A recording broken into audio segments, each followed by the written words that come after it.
88,5 Radio Nur FM Smart and Religious Station. Assalamualaikum warahmatullahi wabarakatuh. Selamat sore kerabat Nur FM. Semoga masih lancar puasanya di hari ke-6 ya, ini ya. Hari ke-6 Ramadan, dan semoga masih dipergahi oleh segala kondisi yang ada saat ini. Amin.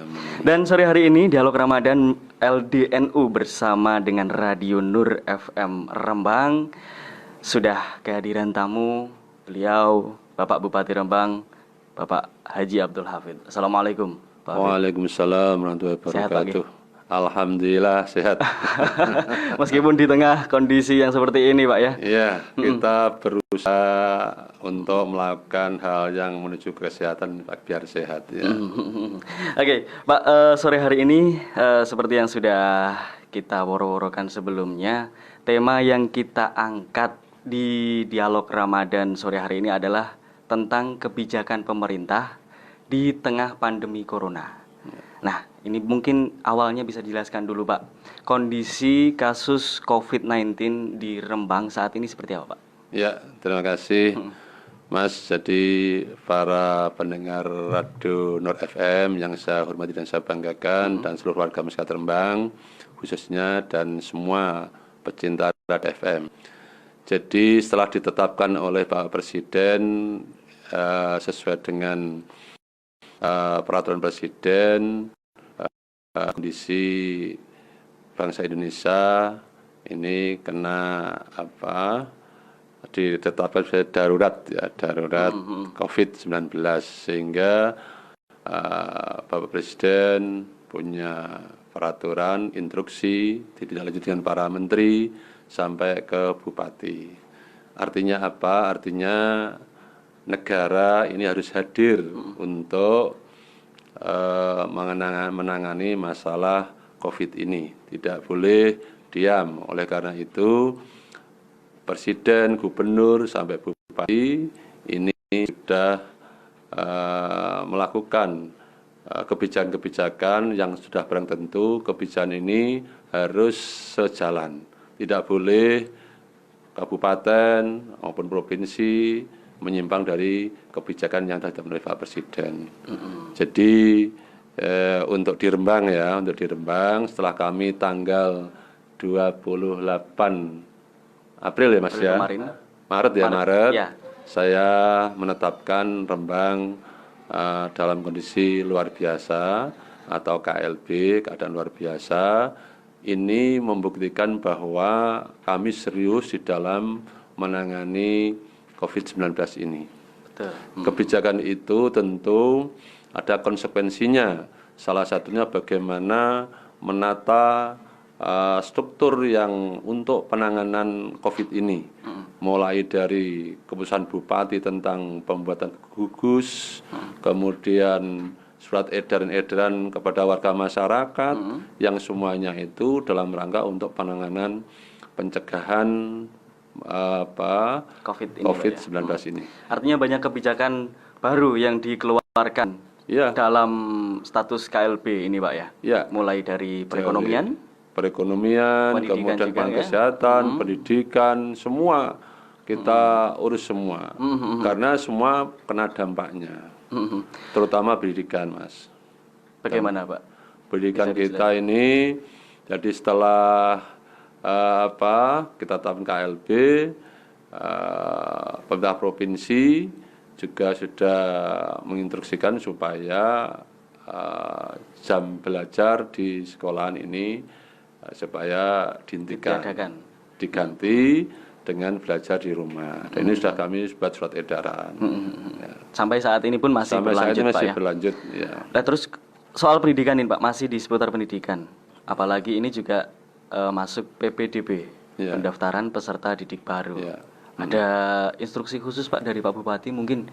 Jadi kami tetap mendasarkan pada peraturan Menteri Pendidikan tentang zonasi harus dipenuhi, kemudian jam waktu juga harus sesuai dengan peraturan Menteri. Tetap tidak boleh menyimpang dari itu. Kebijakan pemerintah daerah tentu semua yang ditetapkan oleh peraturan atas itu harus dipatuhi. Hanya itu saja. Teknisnya Pak? Mungkin teknisnya. online Jadi atau bagaimana begitu? bagaimana? Secara online, karena kan kita atas adanya pandemi ini tidak boleh berkerumun, tidak Ya, boleh jadi itu dalam satu tempat diatur gitu. di dalam peraturan Kepala Dinas Pendidikan nanti. Cuma saya arahkan karena kan Mas, belum tentu warga masyarakat kita itu punya punya sarana untuk online, sehingga kami sadar itu. Karena apa? Karena banyak masyarakat kita yang ada di pucuk gunung, ada yang di daerah pinggiran, itu tentu sarana itu tidak ada, sehingga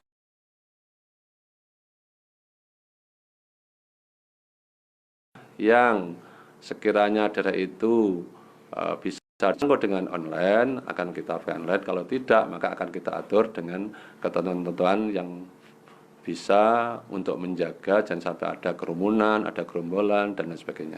Soal pembiayaan PPDB, Pak, Ya. kan pasti ada itu, Pak.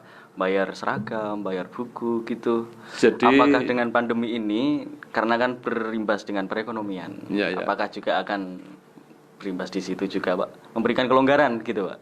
Jadi kalau situ belum ada, Mas, belum ada.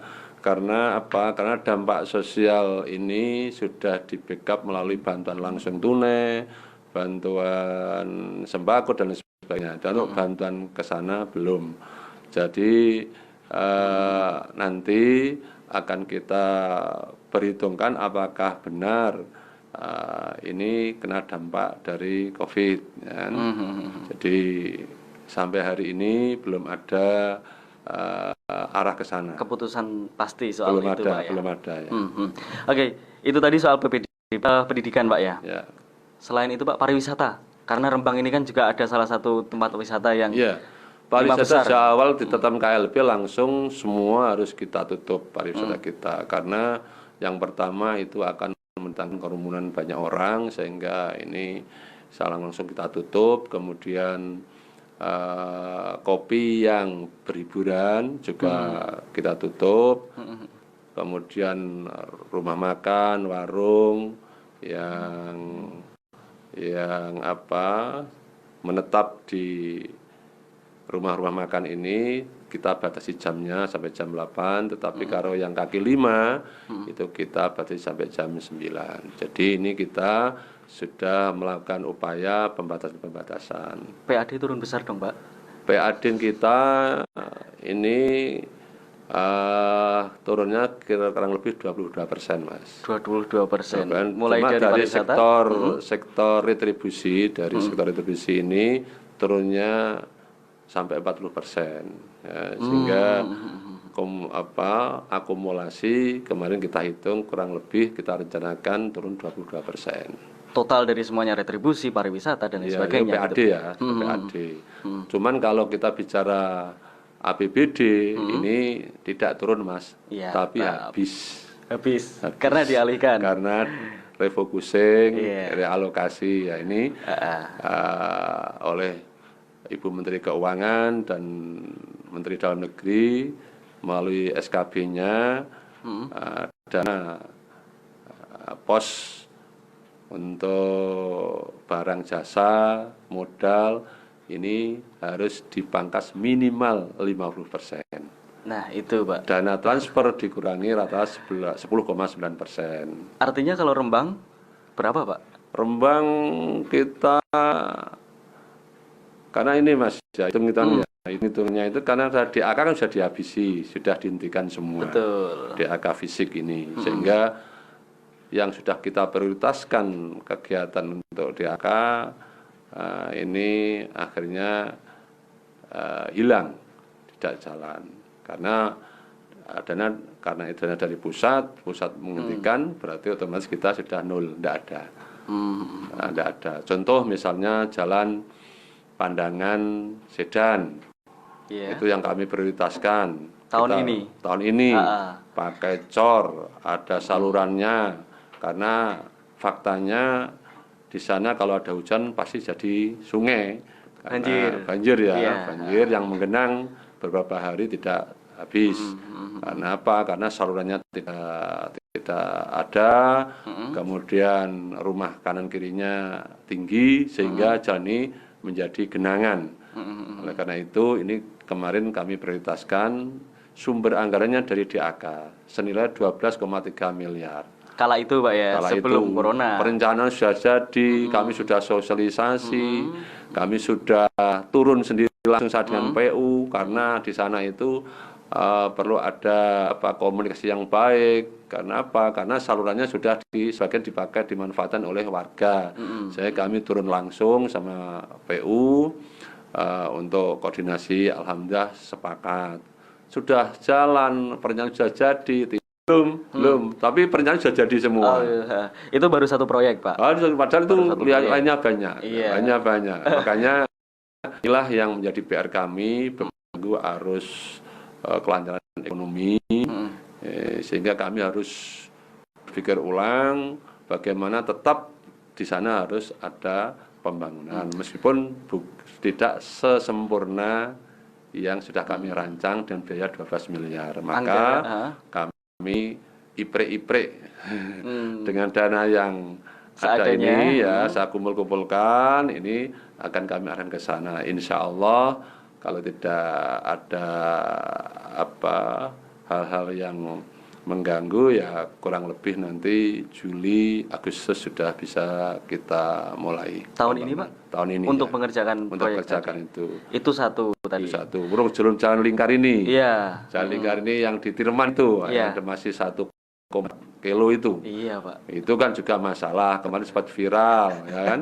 Meskipun juga kami turun tangan langsung Pak ya. Ini juga sudah kami posting dengan anggaran dari pemerintah. Tetapi sekali lagi karena ini kebijakan saat ini dana DAK harus ditarik, maka kami juga harus ipre cari dana yang lain. Tapi tetap menjadi prioritas pembangunan. Ya, tetap nanti akan kita laksanakan tahun ini. Karena kalau tidak dikerjakan cepat atau lambat pasti akan menuai protes lagi Pak. Ya. Belum yang lain-lain loh Mas. Ini baru 2 saja ini. Jalan ini makanya ketika refocusing relokasi itu saya tetap pastikan bahwa kebijakan saya jalan ini harus tidak terganggu dengan COVID. Jalan Sedan tadi yang awalnya 12, sekian miliar itu, kemudian untuk besok ini ada pengurangan gitu Pak? Atau tetap kita carikan gitu? Sumber yang lain dengan ipre-ipre. Dengan nominal yang sama? Sektor, tidak masih kurang. Tapi insya Allah sudah memungkinkan lah. Nanti rencana kita tetap cor, kemudian kita juga bikin saluran sampai ke sungai yang ada di sebelahnya pasar itu. Sejauh berapa meter Pak itu? Itu ada sekitar 400, kemudian kira-kira sampai sebelah selatannya pasar nanti itu. Itu kita cor semua. Jadi saya di sana sudah tidak ada genangan air. Oke, begitu. Berarti meskipun ada pengalihan DAK untuk penanganan COVID-19 di Rembang, tapi kemudian Bapak Bupati melalui kebijakan barunya tetap bagaimana caranya agar pengerjaan tetap dilaksanakan tahun ini. Mas. Iya, karena jalan ini memang sensitif sekali ya. Masyarakat kita itu kadung posting bahaya, Pak. Bayangan kemarin itu. Kita di Celangapan saja. Celangapan itu kan ada gorong-gorong yang agak itu bolong itu. Itu sudah diposting sudah viral itu. Di Sale. Sudah. Ya, di Sale ya. Ini kan kita terus tangani. Jadi bukan kami ini kalau sudah digebuki di medsos baru kita jalan, sudah kita rencanakan. Hanya saja semua punya proses Pak ya. Ya, seperti jalan Sale tahunan.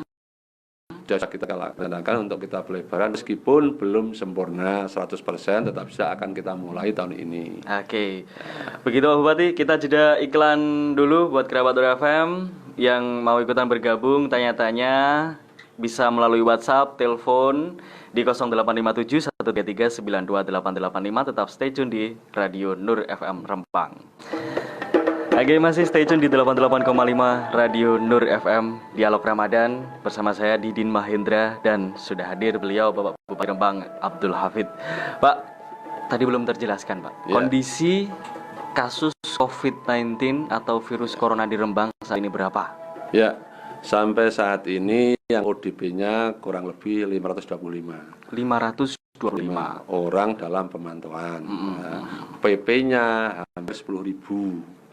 Jadi orang dalam perjalanan, pemantauan perjalanan ini dari luar Lembang itu pelaku perjalanan itu sampai yang PDP ya, jadi hanya PDP. Jadi pasien dalam perawatan itu belum tentu. Ini ada pengertian, harus ada ke masyarakat. Jadi orang yang PDP belum tentu positif karena ada faktor penyakit lain. Nah, yang DP yang meninggal 5 itu dinyatakan oleh hasil swab itu negatif. Semuanya. Ini mana itu? Sumberjo. Itu kemarin yang meninggal. Jadi PDP baru sehari semalam. Itu hasilnya kita belum tahu apa positif, tapi yang jelas sudah masuk PDP.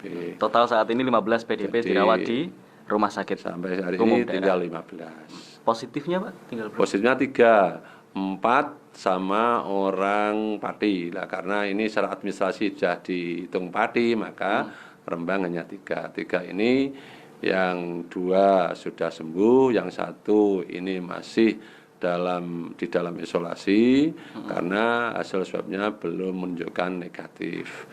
Itu orang Waru. Jadi kemarin itu yang 2 itu orang Jeruk sama orang Megal, Jeruk Kecamatan Mancur dan Megal Kecamatan Pamotan. Yang 1 ini orang Waru. Nah, orang Waru itu memang sudah lama di rumah sakit. Orangnya sehat sih. Orangnya sehat itu. Sudah cukup.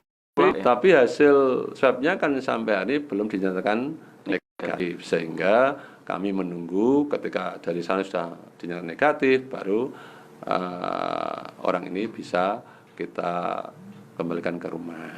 Tren kasus ini naik atau turun Pak di Rembang? Fluktuatif, jadi Rembang ini naik turun ya. Kemarin sempat tinggal 3 PDP-nya.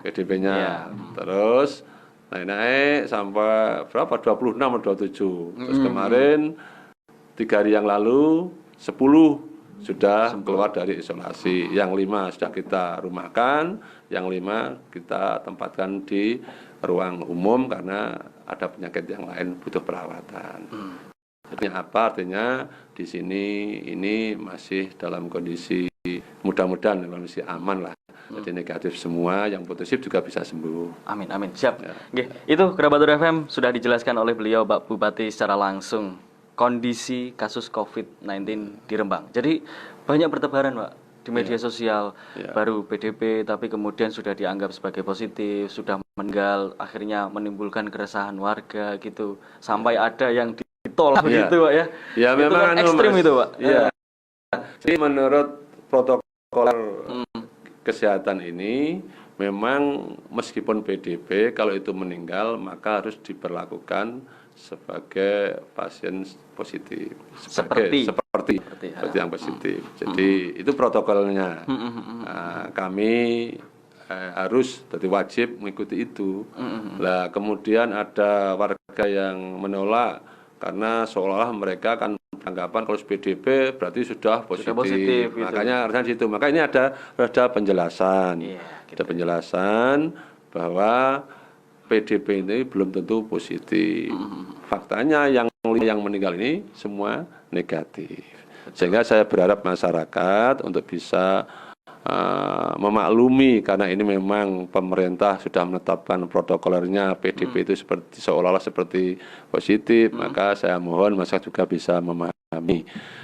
Kemudian kami dari gugus tugas tentang penanganan COVID ini juga sudah mengambil kebijakan nanti yang rawat jenazah ini sudah kita fasilitasi tentang tenaga-tenaganya sampai ke kubur ya. Rumah karantina Pak? Ya, rumah karantina ini sudah ada di Pamotan, di Saleh, di Sen sudah ada Mas. Memang rumah karantina ini sampai hari ini yang dilaporkan baru beberapa desa termasuk desa Kuasan. Kuasan itu ada orang yang dari kerja Jakarta langsung masuk ruang karantina dan ini sudah hampir selesai 14 hari sehingga kemarin sempat menjadi tarik ulur apa tidak boleh langsung ke rumah. Nah ini saya tekankan kepada Pak Camat, Pak Desa tetap diusahakan di rumah karantina. Termasuk kampung siaga itu juga cukup membantu Pak ya. Kampung siaga ini juga membantu. Cuman memang Mas, masyarakatnya ini lebih cenderung lebih baik isolasi di rumah aja gitu loh Mas. Aja. Jadi tidak apa-apa sepanjang bisa menjaga ya. Punya ukuran. Jadi kalau memang tidak ada indikasi apa-apa, ya sudah isolasi diri di rumah nggak masalah. Tetapi kalau ada indikasi maka harus kita terapkan aturan yang ada. Kalau kita sudah berat maka harus wajib kita periksaan ke puskesmas. Artinya sudah ada instruksi khusus kepada kepala desa gitu Pak? Sudah. Terlebih ada 10.000 pelaku perjalanan warga Rembang. Ya. Gitu. Jadi ini sudah terdeteksi semua dan desa sudah tahu semua. Bahkan warga masyarakat sudah tahu ini orang dari mana ini sudah tahu. Jadi sudah terbentuk di sana, sudah terbangun lah, sudah terbangun sistem itu. Makanya kami dari gugus ini sudah membentuk ada gugus di tingkat desa. Ya kan, kecamatan, desa sudah ada semua, ini sudah jalan semua. Jadi kalau ada indikasi, ini ada indikasi penyakitnya, ya langsung gitu. Bergerak langsung kita bawa ke puskesmas. Kira-kira itu Mas. Nyatanya melalui langsung desa. Nah, 2 hari yang lalu, ya kemarin kami Pak Camat dan Pak Gubernur Kepala Desa, karena ada instruksi Pak Gubernur supaya ada tambah lagi nih Jogo Tonggo. Iya. Jogo Tonggo ini organisasinya dari lembaga-lembaga masyarakat yang ada, dari Karang Taruna, dari PKK, dari PPL, dari ini. Jadi itu ada Jogo Tonggo, rumah Jogo Tonggo. Jadi tempat pos Jogo ya itu. Jadi untuk koordinasi yang konkret bahwa di wilayah RW sini tidak ada orang yang dari luar misalnya seperti itu. Kalau ada sudah ketahuan sejak dini. Jadi itu karena Jogo Tonggo itu ketuanya di bagiannya itu ketua RW Karang Taruna juga terlibat di sana.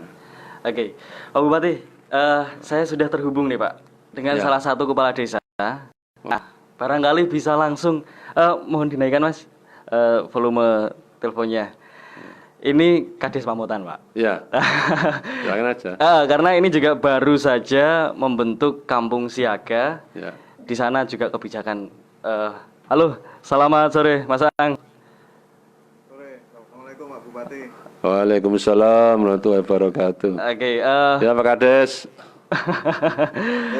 Oke, Mas Aang. Beliau ini Kades Pamotan. Ya. Pasti sudah kenal lah Pak ya. Ini cucu saya itu. Iya. Mas Ang bisa dijelaskan kondisinya kampung siaga di Desa Pamotan sendiri ini seperti apa Mas Ang? Oke, kampung pertama-tama kemarin kampung siaga yang sebenarnya usulan dari bentukan dari Pak Kapolres saat pembagian masker itu Pak Kapolres menyampaikan bahwa Pamotan perlu ada kampung siaga. Warga yang datang dari luar kota itu untuk mengetahui tentang COVID ini Mas. Oke, total di sana sudah ada berapa orang yang terdata pelaku perjalanan begitu? Oh, yang pelaku. Pelakunya yang sudah karantina mandiri itu 41, Mas. 41 orang. Ya, yang sudah bebas, sudah 14 hari di rumah, stay di rumah. Yang masih sekarang baru datang itu ada 28. 28 orang yang masih menjalani karantina mandiri. Tapi dari pihak desa sendiri sudah menyiapkan rumah karantina begitu, Pak Kades? Mas. Sudah. Sudah Kita ada. buatkan kemarin kebetulan ada Pak Camat juga yang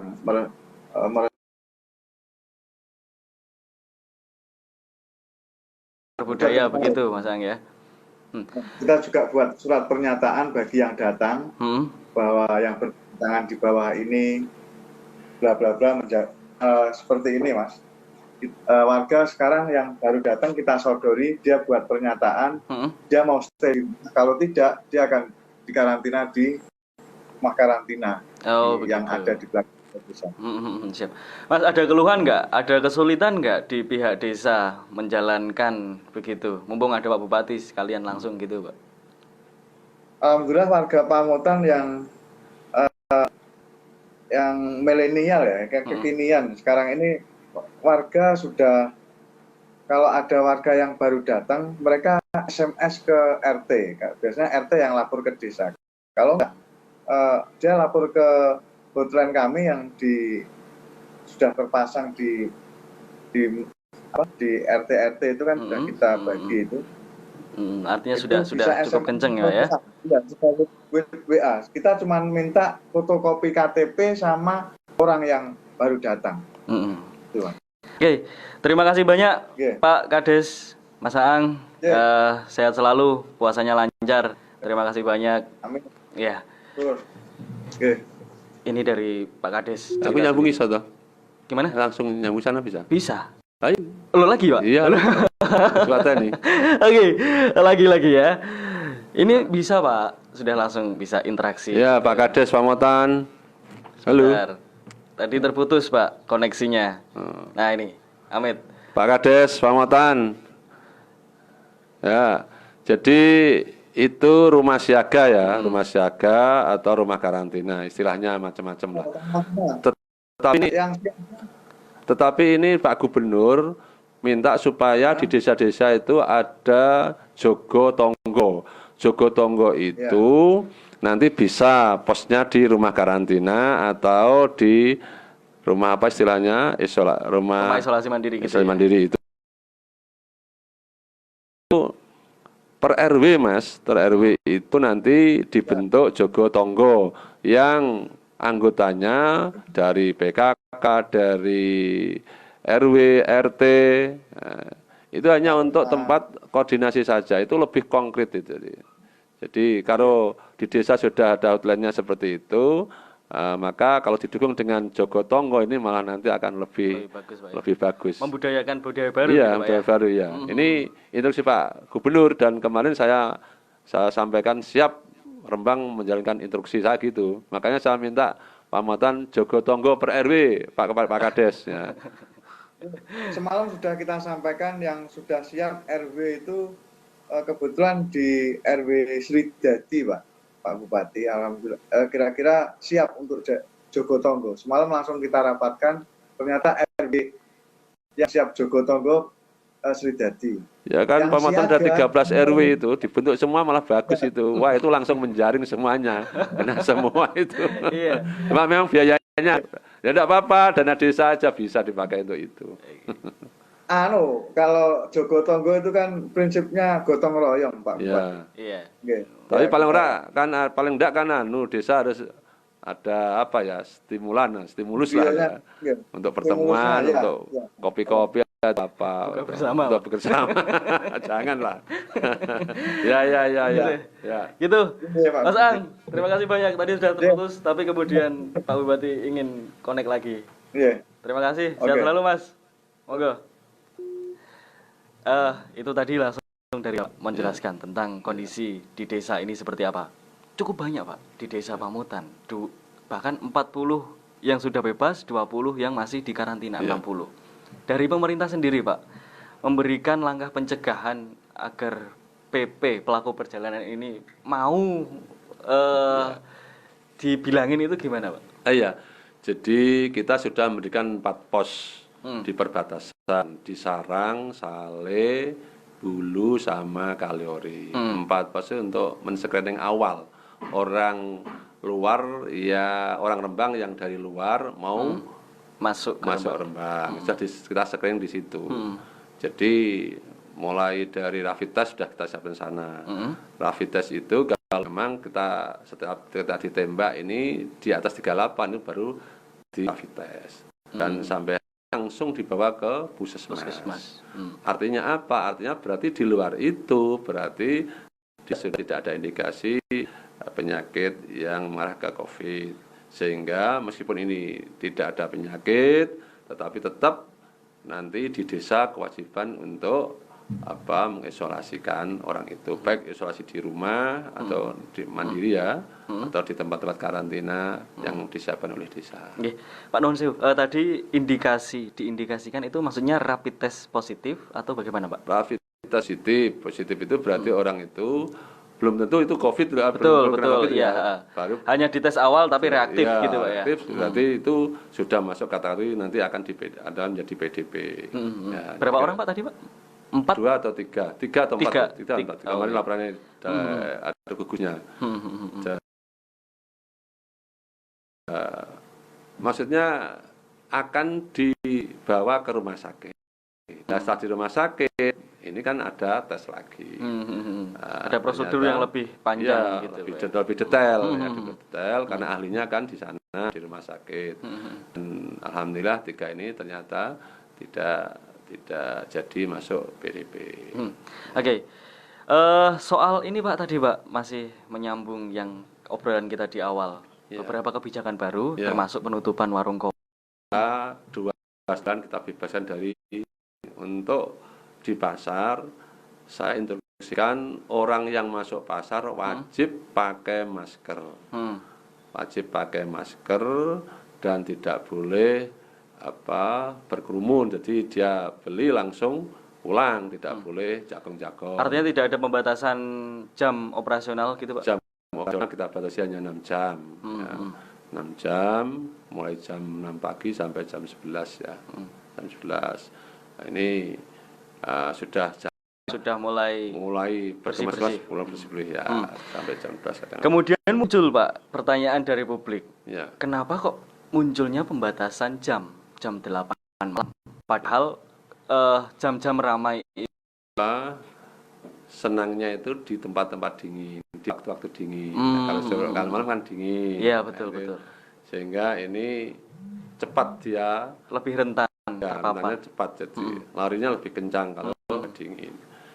Oleh karena itu kita batasi jam 8 kalau yang toko, kalau pedagang kaki 5 ini jam 9.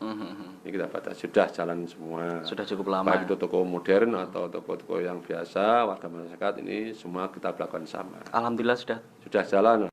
Nurut ya, alhamdulillah nurut. Kemarin ada yang bandel karaoke mana itu di Sulang dan di Rembang itu. Banyak, Pak. Iya. Itu 125 orang di bawah itu, Pak. Ya, Pak Kapolres langsung sampai marah-marah. Dan yang di Lando itu 7 tempat itu langsung kita tutup, kita segel. Yang 2 terakhir itu yang di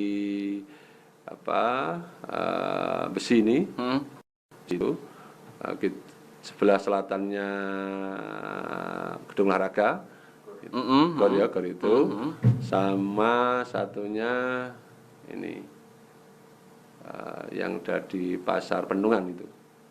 Pasar Pendungan, ya. Yang di Sulang juga. Total sudah ada berapa, Pak? Yang kemarin 7 kan yang sudah berizin kan sudah semua berhenti. Yang remang-remang ini yang ini sudah 7, terus 2, 9, terus tadi pagi Satpol PP juga mengajukan lagi ada 3 tempat yang harus ditutup. Saya ACC. Jangan ditutup sementara, tapi kalau bisa tutup selamanya karena dia tidak patuh terhadap pemerintah. Kafe karaoke atau warung kopi itu, Pak? Jadi kafe karaoke, Mas. Kafe karaoke yang tidak izin itu kan banyak. Jadi istilah saya di edaran itu kopi yang berhiburan. Oh, begitu. Ya. Warung kopi berhiburan. Termasuk karena ada warung kopi yang tidak ada hiburan kan banyak. Betul. Kasihan nanti kalau kita bilang dia murni kerja tidak maksud apa-apa kok kita tunggu. Ya, kita batasi berlakukan jam 8 harus tutup. Jam 9. Kita jeda dulu. Setelah yang satu ini kita sambung obrolan lagi, Pak. Tetap 88,5 Radio Nur FM. Masih bersama di 88,5 Radio Nur FM Rembang. Pak Bupati, dulu tanggal 28 Maret saya masih ingat pas jenengan mengumumkan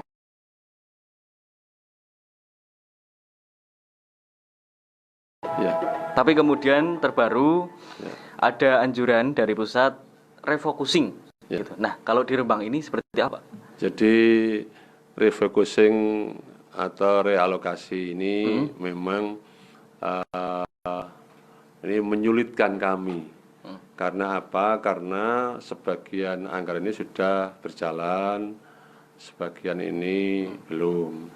Tetapi tiba-tiba kita harus dipangkas, kemudian juga harus mencari untuk memberikan kepentingan COVID ini. Nah, makanya yang diwajibkan kepada Pemkab Rembang adalah satu, yaitu penanganan kesehatannya, yang kedua dampak ekonomi, yang ketiga dampak sosial.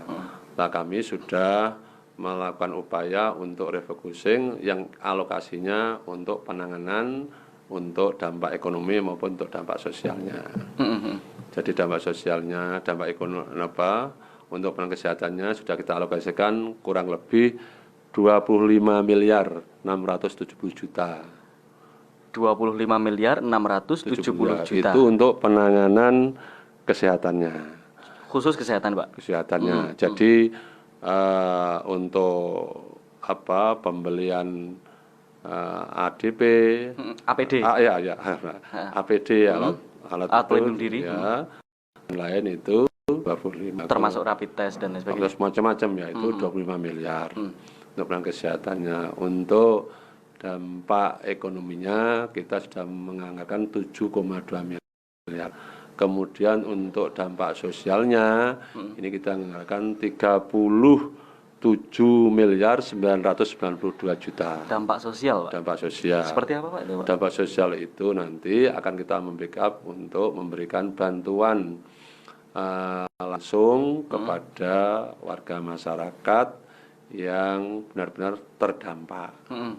Warga miskin yang terdampak. Dan yang karena diputus kerja, PHK, kena PHK. Nah, ini akan kita beri, sudah kita alokasikan anggaran sekitar 36 miliar 992 juta. Selain itu ada lagi, Pak? Itu untuk mengcover kurang lebih 20.000 KK. Jadi ini saya sampaikan semuanya ya. Berarti kita sekalian bicara soal jaring pengaman, Pak ya? Ya, jaring pengaman ya, jaring semuanya pengaman secara itu, utuh Pak, ya. Dari pemerintah pusat melalui Kementerian Sosial. Ini di TKS kita ada sekitar 120.000 di TKS data terpadu yang diberi Kementerian Sosial itu 100 data kita 120.000. Hanya 3.900 yang tersisa. Berarti lainnya KK ya, Pak ya? KK ya. Lainnya itu sudah di-cover oleh Kementerian Sosial. Ada yang reguler melalui BPNT. Ada yang namanya penahan. Itu dapat 200 kali 9 bulan. Ada yang BLT 600 kali 35.000. Jadi totalnya sudah berapa itu? Nah, yang BPNT itu kurang lebih 61.000. Kemudian kena juta KK. Kemudian yang perluasan 18.000. Kemudian yang BLT 35.000. Sekian. Sekian. Jadi ini sudah 100 lebih. Ini yang dari Kementerian Sosial. Betul. Dan insya Allah ini minggu depan sudah akan kita mulai.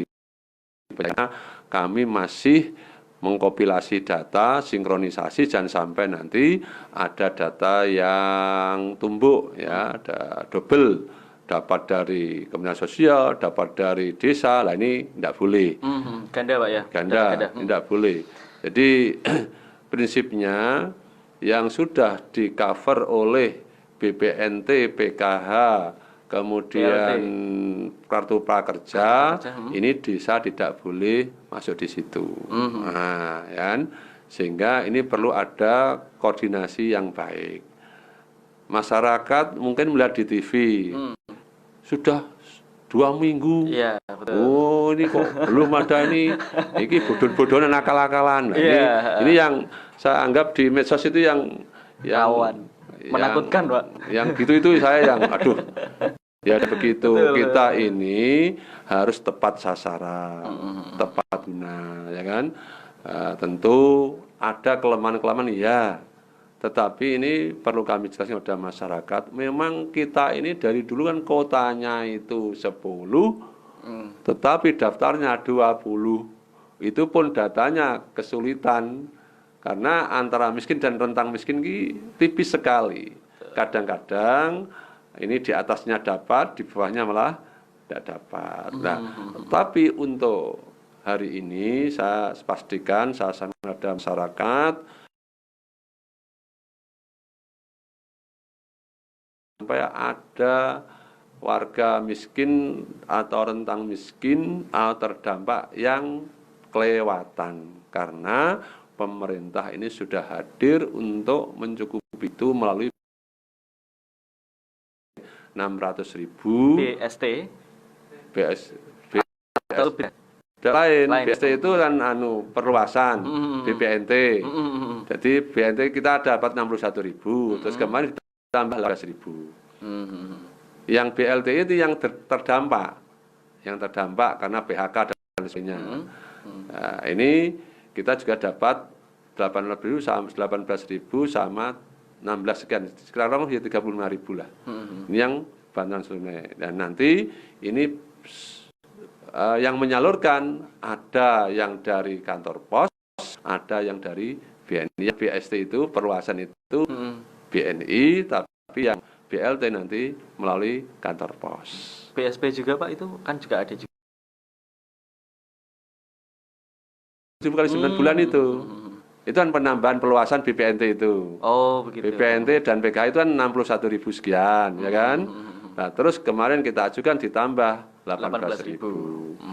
Terus yang dampak corona ini kita dikasih 35.000. Dan ini sudah fix, insya Allah. Nanti tadi sudah saya rapatan sama Forkompimda, sama Dinas Sosial dan Pemerintah Desa supaya tidak ada ganda. Yang pertama, yang kedua supaya waktunya ini cepat, karena kan tarik ulur. Iya, siapa yang duluan ini kan? Kalau kami misalnya dari desa memutuskan sekarang, tiba-tiba orang ini sudah dapat dari kementerian kan double, kan tidak boleh. Makanya kami menunggu kementerian nanti salurkan semua jeret, datanya kita ambil. Biasanya yang masih baru ini baru desa. Paling tidak kapan Pak? Paling memungkinkan dari desa bisa mencairkan. Jadi setelah dari Kementerian Sosial semua selesai, nanti kita akan melihat, oh ini di desa data yang belum tercover. Nah ini yang di cover desa, karena desa diwajib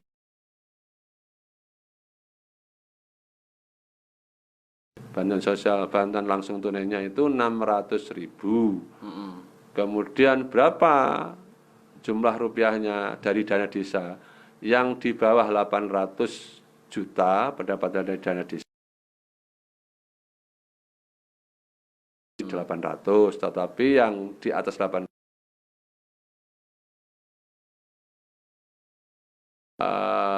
maksimal 30%. Yang di atas 100,2 miliar itu 35%. Jadi kalau di total itu cukup banyak, Mas.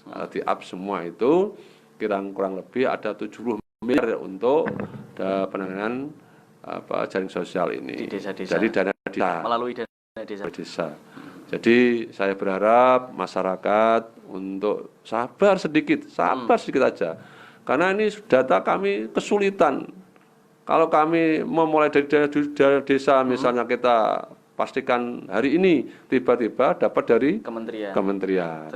Nah ini makanya supaya ganda, tadi sudah sepakat, kalau memang terpaksa tidak bisa bulan April, ya nanti di awal Mei nanti akan kita mulai dana dari Kementerian Sosial.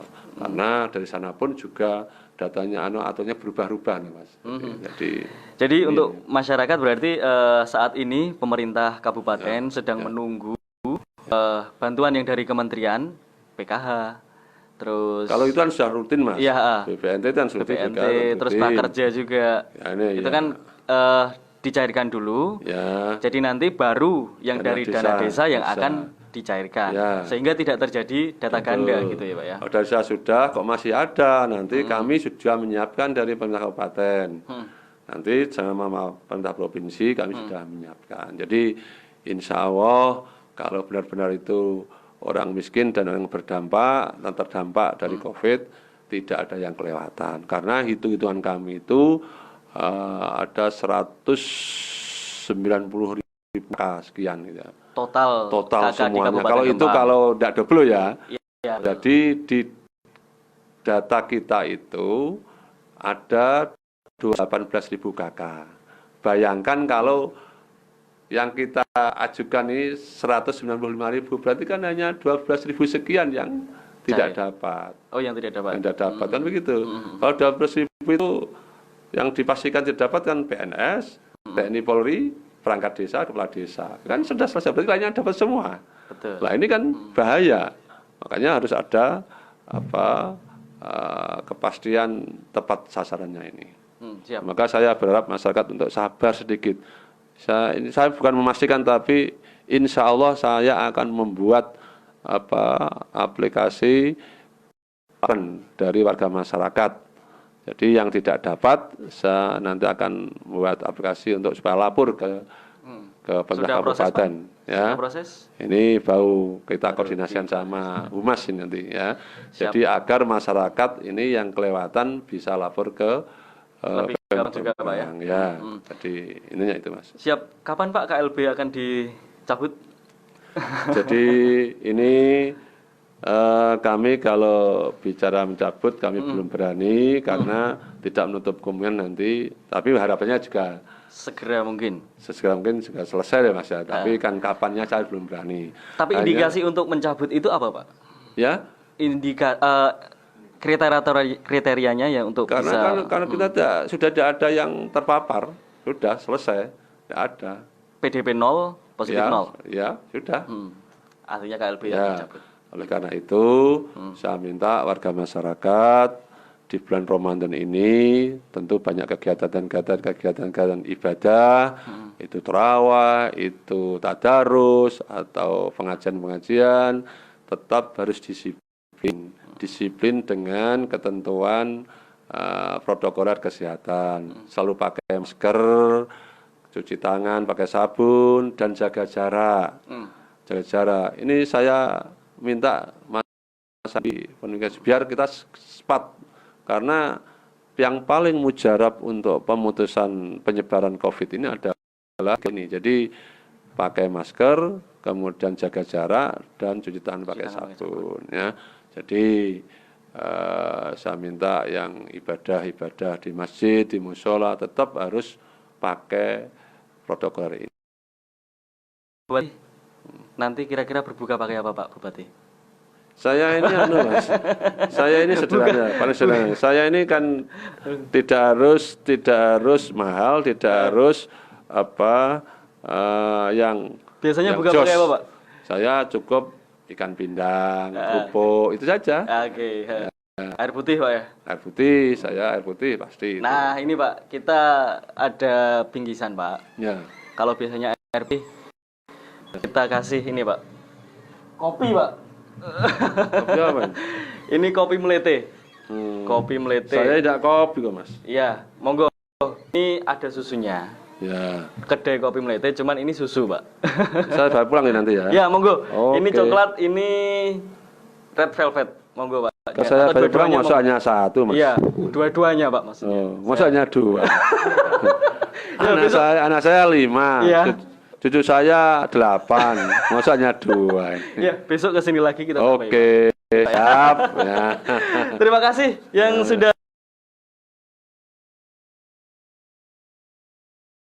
maupun di Facebook Radio Spasi Nur Spasi FM Rembang. Terima kasih banyak Pak Bupati, juga saya ucapkan terima kasih banyak, sebuah penghormatan bisa jenengan hadir. Enggak, Mas, saya yang terima kasih, Mas. Jangan sampean, saya yang terima kasih. Iya, sama-sama. Karena saya bisa menginformasikan kebijakan pemerintah dan himbauan-himbauan kepada warga masyarakat. Ini saya sangat senang karena kewajiban saya kan salah satunya adalah memberikan informasi dan melaksanakan tugas pemerintahan. Yang ini harus diketahui oleh warga masyarakat. Jadi yang di Facebook marah-marah, iya, pemerintah membohongi, bantuan-bantuan, paling opo itu orang arah. Semoga ini perangkat, ya jangan. Kita sudah berupaya. Semoga ini bisa menjadi meluruskan informasi yang beredar, juga kabar-kabar yang meresahkan juga bisa jadi adem siaran sore hari. Makanya saya terima kasih kepada Nur FM. Amin. Semoga berlanjut Pak Ge. Oke, siap. Ya. Terima kasih banyak, saya Didin Mahendra yang bertugas dan bersama Pak Bupati sebagai narasumber pada siaran sore hari ini. Mohon pamit undur diri. Assalamualaikum warahmatullahi wabarakatuh. Waalaikumsalam warahmatullahi wabarakatuh.